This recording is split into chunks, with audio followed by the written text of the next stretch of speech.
Cerita tentang Sunan Ampel dimulai dari satu senja yang teduh di Tanah Campa, tempat lahirnya seorang bayi laki-laki yang kelak menjadi pembawa cahaya Islam di Tanah Jawa.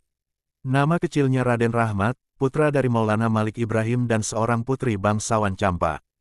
Sejak kecil, wajahnya berseri, dengan mata tajam penuh kasih, sorban putih yang kelak jadi ciri khasnya menyatu dengan jubah panjang yang membungkus tubuhnya dengan anggun dan wibawa. Seiring usia bertambah, Raden Rahmat tumbuh menjadi pemuda cerdas dan saleh. Ia mendalami ilmu agama di bawah bimbingan ayahandanya, yang juga seorang ulama besar. Namun semangatnya tidak hanya terbatas pada pemahaman kitab-kitab, tetapi juga pada kecintaannya menyebarkan ajaran Rasulullah dengan damai, lembut, dan penuh hikmah.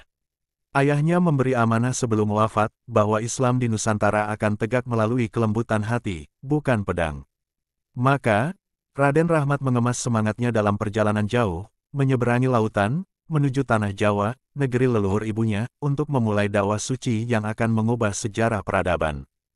Ketika pertama kali menginjakan kaki di pesisir utara Jawa, tepatnya di Pelabuhan Tuban, Raden Rahmat disambut oleh saudara seiman dan beberapa tokoh lokal yang telah lebih dahulu memeluk Islam. Wajahnya bersinar, janggut hitamnya rapi, dan sorban putihnya menyampaikan wibawa yang menenangkan. Dalam diam, ia menatap hamparan Tanah Jawa, seolah berbicara dengan bumi yang akan jadi saksi pengabdian panjangnya. Raden Rahmat tidak terburu-buru berdakwah secara terbuka. Ia memahami budaya Jawa yang sangat menjunjung nilai tradisi dan kehormatan. Maka, ia memulai pendekatannya dengan menjalin persahabatan, memperlihatkan akhlak mulia dalam setiap tindak tanduknya. Dengan senyum dan sabar, ia membuka pintu hati orang-orang yang sebelumnya asing dengan Islam. Dalam waktu singkat, namanya dikenal sebagai sosok yang bijaksana dan rendah hati. Ia mendirikan sebuah langgar kecil yang digunakan sebagai tempat belajar agama, berkumpul, dan musyawarah. Disitulah awal mula pesantren pertama di Tanah Jawa dibentuk, yang kemudian berkembang menjadi pusat ilmu dan cahaya Islam di kawasan tersebut. Kerajaan Majapahit, yang kala itu masih menjadi kekuatan besar di Jawa, mendengar tentang kehadiran Raden Rahmat. Tidak sedikit pejabat dan bangsawan penasaran dengan ulama muda itu. Dengan izin Allah, Raden Rahmat pun diundang menghadap ke istana. Ia datang dengan pakaian sederhana, jubah putih dan tongkat kayu yang ia genggam erat. Saat bertemu Raja Majapahit, Raden Rahmat tidak menunjukkan ambisi, melainkan rasa hormat yang mendalam. Ia menjelaskan ajaran Islam dengan lembut dan tanpa paksaan. Ia menekankan bahwa Islam bukan agama pemaksaan, tetapi jalan damai menuju kebenaran yang diridai Allah.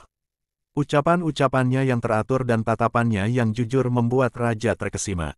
Salah satu kerabat kerajaan, Raden Husain, yang merupakan keturunan dari keluarga Ningrat, menjadi murid pertamanya dari kalangan istana. Ia memeluk Islam dengan kesadaran dan cinta, serta menyebarkan pengaruh itu ke kalangan bangsawan lainnya. Dakwah Raden Rahmat mulai menembus lapisan atas masyarakat tanpa pertumpahan darah sedikit pun.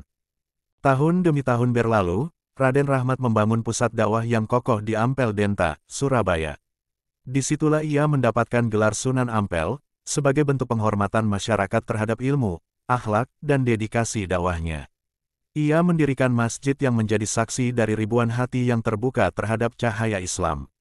Sunan Ampel dikenal bukan hanya karena dakwahnya yang santun, tetapi juga karena kemampuannya merangkul berbagai kalangan, dari rakyat jelata hingga tokoh bangsawan. Ia menyatukan orang-orang dari latar belakang berbeda, mengajarkan Islam dengan metode yang bersahabat dan menghormati budaya lokal selama tidak bertentangan dengan syariat.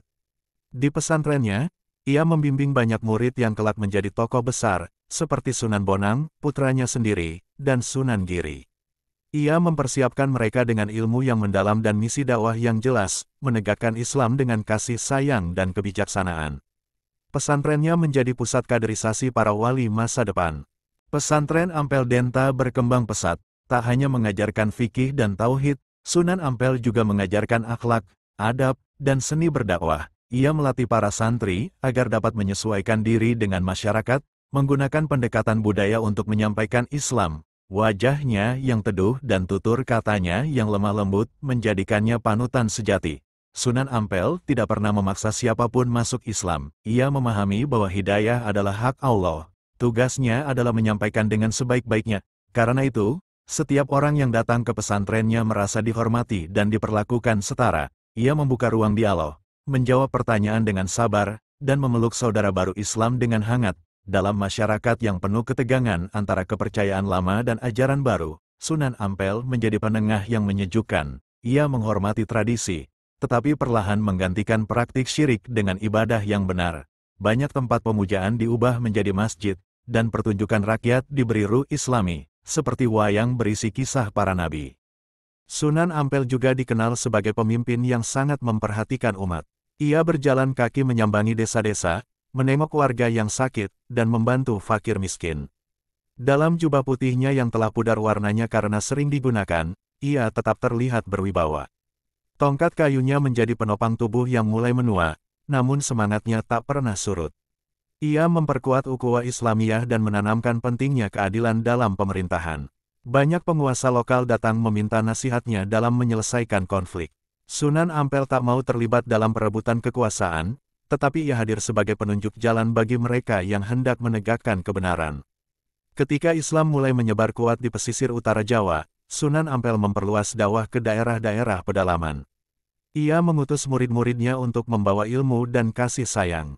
Setiap santri membawa bagian dari ajaran gurunya, kesabaran, hikmah, dan keberanian tanpa kekerasan. Maka, Islam menyebar tidak sebagai ancaman, tetapi sebagai pelipur hati. Di usianya yang senja, Sunan Ampel banyak menghabiskan waktu di masjid dan pesantren. Ia lebih banyak bermunajat, mengajarkan tafsir, dan menyusun strategi dakwah bersama para wali lain. Jubah putihnya kini telah banyak tambalan, tapi semakin banyak pula hati manusia yang terikat padanya karena ketulusannya.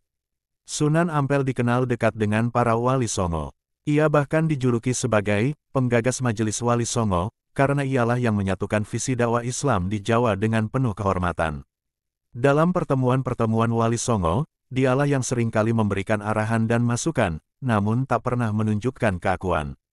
Di pesantren, ia terus membina generasi muda. Ia menganggap setiap santri seperti anak kandungnya. Ia tak segan membersihkan halaman sendiri, atau mencuci mangkuk makan para santri, hanya untuk menunjukkan bahwa Islam adalah agama pelayanan dan keteladanan. Maka, setiap perbuatannya menjadi pelajaran tanpa kata. Tahun 1481 M, suasana pesantren Ampel Denta menjadi sunyi. Santri dan penduduk sekitar melihat tanda-tanda yang tidak biasa. Sunan Ampel mulai sering menyendiri, memperbanyak zikir, dan memperlambat langkahnya. Di balik kelembutan suaranya, ada pesan-pesan perpisahan yang mulai tersirat, meski tak pernah beliau ucapkan langsung. Pada malam terakhir, beliau berwudu dengan perlahan, mengenakan jubah dan sorban putih terbaiknya. Ia mengimami salat Isya, lalu duduk lama dalam sujud panjang di ruang kecilnya. Beberapa santri yang setia menemani, menyaksikan gurunya menangis dalam doa, memohon ampunan dan keselamatan bagi umat. Saat fajar belum menyingsing, Sunan Ampel menghembuskan napas terakhir dengan tenang. Wajahnya berseri, tubuhnya seolah tersenyum dalam damai. Sorban putihnya melingkar rapi di kepalanya, dan tongkat kayunya terletak di sisi kanan. Inna lillahi wa inna ilaihi rajiun. Umat pun kehilangan cahaya penuntun yang begitu agung. Kabar wafatnya Sunan Ampel menyebar cepat ke seluruh pelosok Jawa. Dari Tuban hingga Gresik, dari Demak hingga Cirebon, para murid dan masyarakat datang berduyun-duyun mengantarkan sang guru ke tempat peristirahatan terakhir. Suasana penuh duka, tapi juga syukur karena telah mengenal seorang hamba Allah yang luar biasa. Beliau dimakamkan di sisi Masjid Ampel, Surabaya. Makamnya menjadi tempat ziarah yang ramai hingga kini. Di bawah batu nisan sederhana itu, bersemayam tubuh seorang wali yang mengubah sejarah Nusantara. Doa-doa tak pernah berhenti dipanjatkan, setiap hari, setiap malam, oleh mereka yang mencintainya. Peninggalannya bukan istana atau harta, tetapi pesantren, murid-murid, dan umat yang mengenal Islam dengan cinta. Ia tidak meninggalkan prasasti emas, tetapi menanamkan akhlak dalam jiwa generasi. Sunan Ampel telah tiada secara fisik, tetapi semangatnya terus hidup dalam langkah-langkah umat hingga hari ini.